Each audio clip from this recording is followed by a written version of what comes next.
Hey everybody, welcome to the Pre-Snap Podcast. I'm Shannon Sommerville here with Tyler Wiemann.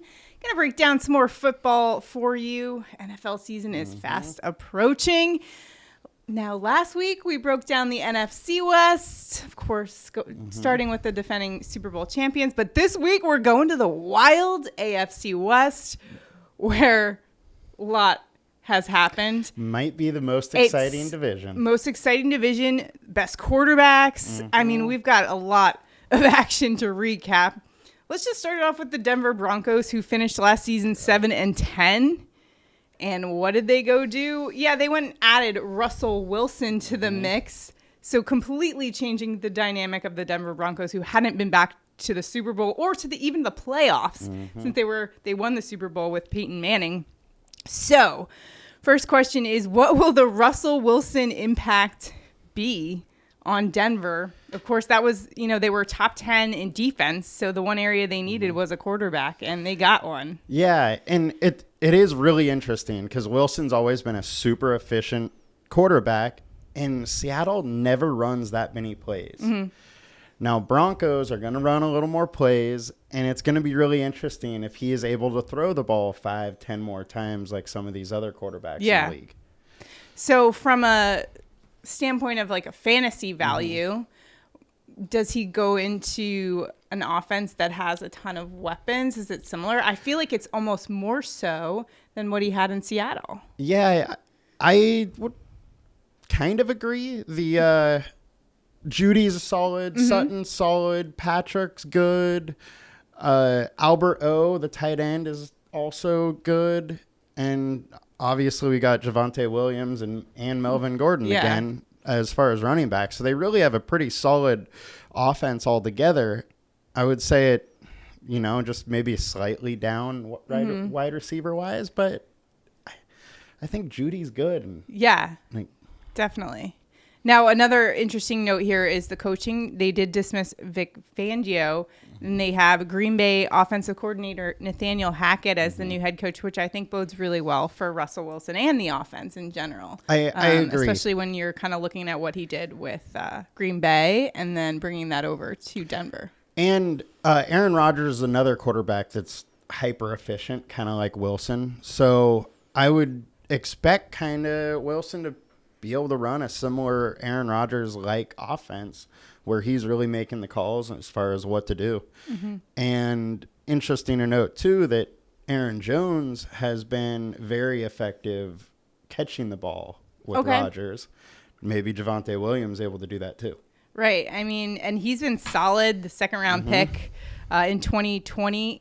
He wasn't as explosive last year, but he has that bright future, which, like you mentioned, with those hands, and definitely could be something to exploit. Yeah, he's exciting. At fantasy, and his carries could increase as well, so they could be a good fantasy option as well. You mentioned Judy, another a guy to keep an eye on because this could bode really well for him this season. Absolutely. I mean, his route running is insane. Wilson is super good at 1, long balls, 2, kind of targeting that open guy and spreading the ball around a little bit. And if Judy's creating separation, Wilson has shown that he will keep going back to a guy over and over again. Yeah, and he had a strong rookie year, sophomore season derailed by a high ankle sprain in week 1. And so, people always compare him to Justin Jefferson. Obviously has not had quite the impact as him just because he was taken. Jefferson was taken 7 spots later. So interesting to see there. Cortland Sutton, another big name for him, led Denver in receiving yards in 2021. He broke through in 2019, but had torn his ACL. It cost him his 2020. Wasn't as productive last year. And so we'll see how he does this year. That 2019 season he had was really good. So we could see that. He is a legitimate wide receiver. And Patrick's really good all-around guy. Like, you can't sleep on the fact that this offense has a ton of weapons. Yeah, a ton of weapons. And another good thing about this is they have the easiest schedule of any of the AFC West teams, which is going to be crucial for a division that could easily just cannibalize itself. Yeah. So those games against other opponents are going to be so important. And when you look at the win, okay, so let's look at some of the futures market stuff here for the Broncos. To win the Super Bowl plus 1,700. So to win the conference plus 850, those are the third shortest odds. Do they make the playoffs? Looks like people are saying, yeah, they're making the playoffs this season. And the craziest thing about these odds to me is they're literally, sports books are saying that 3 teams from the AFC West are going to make the playoffs. Mm-hmm. Obviously leaving the Raiders off, but Raiders have a legit chance too. Yeah. Like this division's insane. It's just gonna wild. Be so hard. Yeah. And it's interesting to look at the win totals too. And you look at like 10.5, and that could so easily change just, in when they play each other. Mm-hmm. And just, you could easily it's just such a tough call, right? The over is at plus 135, under is minus 160. And I personally am leaning under, but that's under 10.5 wins. I just think it's going to be tough for the Broncos. I think it's going to be hard for anybody in this division to have over 10. Yes. I think if there's going to be 2, I think Broncos are one of them. You do? Okay. Yes. Well, we'll talk about who else can do it as well. So next we'll go from worst to first here from last season's standings, and we'll next go to the Chargers, which it feels like they finished higher than they actually did, but they finished 9-8 last season. Looking at their odds, they have the third shortest odds behind the Bills and the Chiefs to win the conference. Heyo. Mm-hmm. And the second shortest odds to win the division. Yeah, this is a great one. I'm liking the Chargers this season. Really, their only weakness was their defense, and they just were like, hey, we're going to get Khalil Mack and add him to the mix. And that they have no fans. They already have Joey Bosa. And yes, exactly. And they have no fans. So, no fans. No pressure. There you go. That's true, too. But every game's an away game. So, listen, the Chargers, we thought they were going to make the playoffs last year, and under first-year head coach Brandon Staley, we thought they were going to do it, but it turned out it was just the same result as under Anthony Lynn. Yep. So this season, looking to turn it around. And the good thing is they got Justin Herbert at quarterback, who can absolutely sling it. Mm-hmm. And I've seen a lot of things online that are calling him the preseason, MVP. This could be his year, given the fact that it's his third season. Third time's a charm. Like, expect another step up. Mm-hmm. He's shown that he's solid. He has great receiving options. Yeah. They did get Gerald Everett from Seattle, though they did have some departures that we need to discuss, and that's Justin Jackson, the running back, and tight end Jared Cook. From an offensive side of things, when we talk about the other teams, like we talk about some like Devontae Adams, right? They didn't make any of those splashy moves on offense. But their offense was already good. They didn't need to do that. Right. Mack and J.C. Jackson, adding those in the defense is huge. Yeah. They were 4th in total yards last year, 3rd in passing. Mm-hmm. They also had the 3rd highest pass play percentage. So we're definitely going to keep seeing them air it out. And that improved defense will definitely help things, I think. When you think about the games that they went down to the wire with the Chiefs, with the Raiders, that basically knocked them out of the playoffs last year. It was like they were like a hair from being a playoff caliber team, and they could have easily, think about if they had played the Bengals. Oh yeah, I think they're right. They were right there, and now I kind of like them to win it. They definitely needed to work on their defense a little bit. They were just in constant shootouts last year, and part of it is because of Staley, right, and his penchant for going for it on 4th down, right, which I'm sure he's going to do again.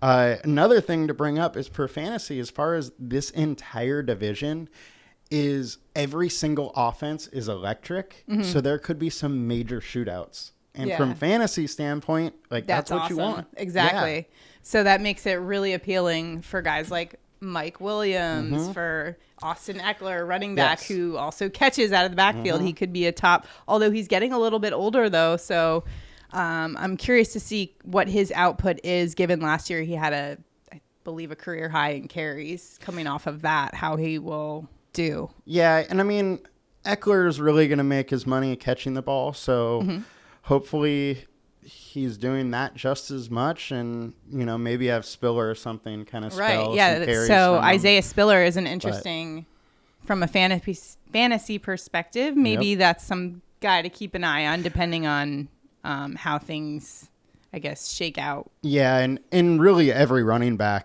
backup running back in this division, just because these teams are going to beat up each other so much that there's bound to be some running back injuries in this division.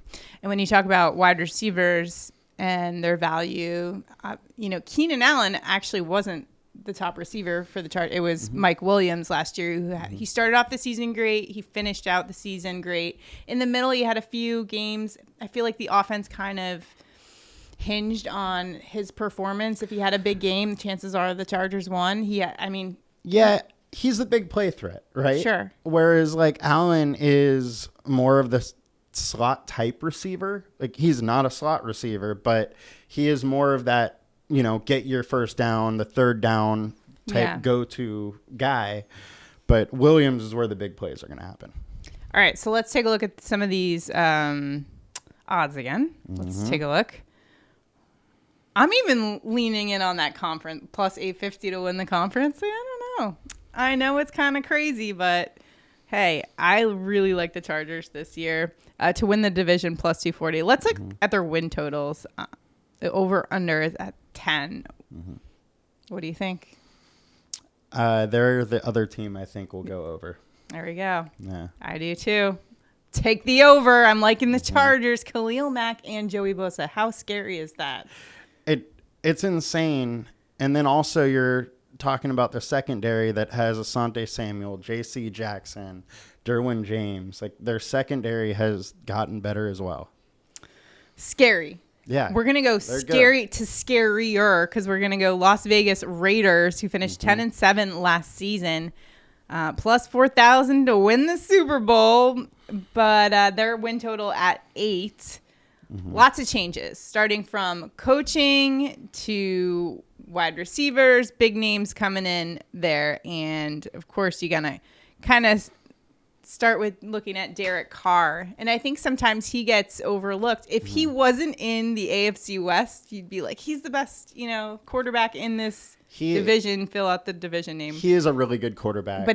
And he should get more respect. But in this division, it's, when you look at the other quarterbacks, it's like, sorry, you're not throwing 5,000 yards. But he also hasn't really ever had weapons. That's a good point. He's got one now. Waller, Renfro's really solid, but that's all he had last year, and he still put up decent numbers. Right. And you've got Josh McDaniels as the head coach, the former OC of the New England Patriots. So he's going to be the successor, I guess, to the John Gruden year, and, well, Rich Bisaccia, but now when you look at Derek Carr, I feel like his fantasy stock dramatically increases, just because I feel like McDaniels knows how to get the best out of his quarterbacks. Absolutely. They bring in a nice shiny weapon in Devontae Adams for him from the Packers. This could be a really dangerous offense. Absolutely. It's a very good offense, a lot of good pieces. They're not very deep at receiver, though. Sure. Okay, so if they have some injuries there, they're going to struggle. So some free agent departures. Glad you brought that up. Zay Jones to the Jags. There's all wide receivers here. Deshaun Jackson and Brian Edwards traded to the Falcons. So we're looking at, Adams. You got Hunter Renfrow, which he was solid. And I kind of like his fantasy stock only because with Adams, you got to think that teams will be doubling up on him. So he could, at first, I thought maybe that would be not as good for Hunter Renfrow. But the more I thought about it, it could be actually. Only issue with Renfrow and his fantasy stock is that he needs volume. He's not going to have big plays. He'll have the odd one here and there, but for the most part, he's going to need a lot of volume. He's going to need targets, going to need receptions to really make it work. And what about Waller? Given, he's obviously trying to recapture his form from back-to-back seasons of more than 1,000 yards prior to last year's shortened season with an injury. So does he still have it in the tank to be a TE1 status? He absolutely has it in the tank. And having Adams there is going to take a lot of coverage off Waller, which is going to be Could huge. be, even better for him. Running back situation here. Josh Jacobs, probably the guy, right? Kenyon he's Drake going to be the guy again. Broke his ankle week 13 last year, but it seems like they're going back to Jacobs to lead the effort here. However, and one I really like is Zamir White, Georgia Bulldog. Everybody likes him, right? Yes. So I like that option. I'm a little biased, of course. Yeah, there needs to be an injury, I think, for him to really be impactful. Yeah. All right. Well, I'm gonna remember that you said that. And going back to McDaniels, Patriots have always used a committee in some form. Oh, I would point. expect we're going to see all three of those backs get some work and maybe not a total lead. Jacobs will probably get the most carries, but I don't expect him to get 50-60% of the work. All right. Well, another note on Derek Carr. I found a stat that I wanted to share with everybody. Okay, so Derek Carr, did you know he has had virtually identical passer rating over the past 4 seasons to Tom Brady and leads the league in fourth quarter game-winning drives over that span? And you just gave him Devontae Adams. I think that's pretty awesome. Yeah, he's great. So, yeah, great. And they were they're college buddies. teammates. They're like best friends. Yeah. That's awesome. Love to see that. Adams wanted to go play with Carr. Yeah, that's pretty cool. So, looking back at some of these odds again, let's take a look. What do we think with a win total of 8? Right now, that's at minus 130. What do you like in any of these odds jump out to you? It's so hard, that win total, because can we have 4 teams over 8 wins? I mean, probably not. No, I don't know. Like, Tyler, I'm not good at math. Don't make me do math on the spot like that. Baxter. But obviously not. I don't know. But I think, it's so tough. So the Raiders, I believe they have the second toughest schedule of all the AFC West teams. So do I want to say no? I'm scared to go against the Raiders because they've got that. I'll say over on 8. Okay. Yeah. We'll go Win over. the division, no. They do it, yeah. Longest Super odds Bowl, to win no. the division. Don't see that no. happening. So, yeah, this is the underdogs of the AFC West right here. Wow.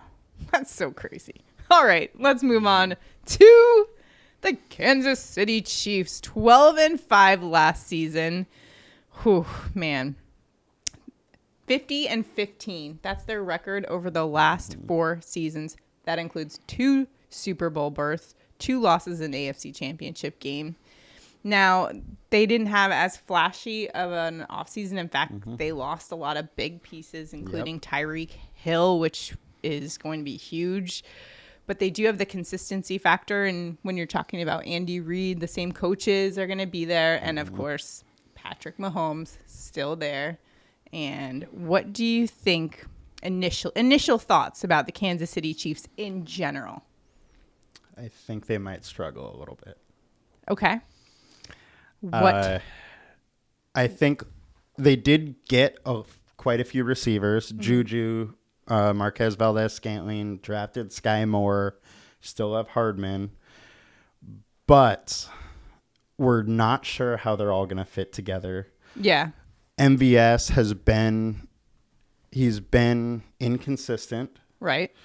Juju has had a great season before, but also inconsistent or injury issues. Sky Moore is a rookie, and McCole Hardman has not been who they wanted to draft. He's not what they thought. Yeah. it should be, it'll be interesting to see how that offense works itself out. Is he a number one wide receiver? Who? Hardman? No. So that being said, who's going to kind of step up and... I think Juju will take the spot of like the number one option. Mm-hmm. He's probably going to take all of the Tyreek Hill under routes. Okay. From that they were peppering Tyreek with last year. And Valdez is going to be the deep threat again. Right. Yes. He definitely has the size for that deep threat. And it's weird when you think about Juju Smith-Schuster, and he was considered the successor essentially to Antonio Brown like that's how talented and the great numbers that he posted. And then everybody thought he was going to be after that rookie season. And I mean, the Chiefs essentially gave him a prove it deal. And how many TikTok views are going to happen on this team? Man, with Jackson Mahomes. Oh, man. That's exactly. The amount of TikTok duets that are going to go down. We should have an over-under on that. How many, Oh, gosh. How many views are they going to combine for? But yes, Juju is a big X factor on this offense. I mean, Sky Moore is too. Mm-hmm. But Juju really going to... If he can come back to that form that he was as his rookie season, the Chiefs are going to be fine. Yeah. But it's a big question mark because he hasn't been able to stay healthy. Yeah. Right. That's huge. He's a slot guy. He's not really an outside guy. At least they got Travis Kelce back. They got Kelce back. Although age 33 season. I was going to say he's getting older. The one good thing about this offense is that Mahomes will have to spread the ball around a little bit more. That being said, I felt like when Mahomes has to do too much are the games that he throws interceptions, when they get sloppy. So to your point earlier, which was you think they're going to struggle a little bit.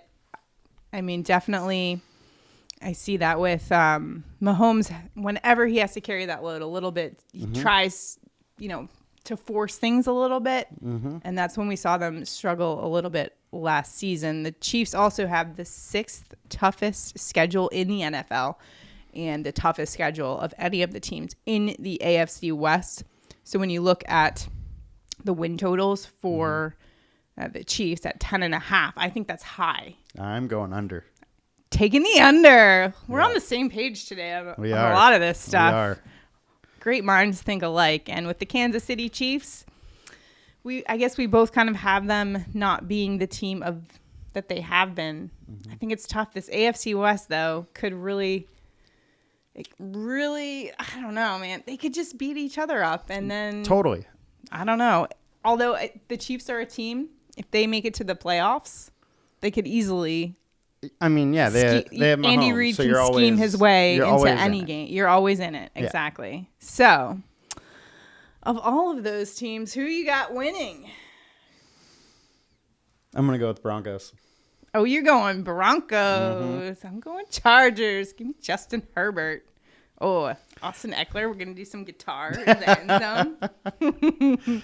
I'll work on that move, guys. I promise. But yeah, so... Tough slate, lots of crazy changes, but it's going to be a very fun division. It'll be a lot of fun, and if you got fantasy guys in this division, like you said earlier, it's going to be awesome because you might get into a ton of shootouts. It's great stuff. All right, so to follow along with us, make sure to download the LineStar app and go to linestarapp.com. Follow us on Twitter and social media. We'll be breaking down all of the divisions and everything you need to know before your fantasy football drafts, which are probably coming up in the next month or two. So you got to be ready for it. You got to do all your studying now. And it is best ball season. So hit that link below. Go through Underdog. Yeah, with Underdog's back at it again with tons of prizes. Millions of dollars in prizes, people. $10 million prize. If you want to enter the best ball, we'll drop the link below. Just click on it. Enter it. Got to be in it to win it. Exactly. All right. We'll see you guys next time. Have a good one. Bye.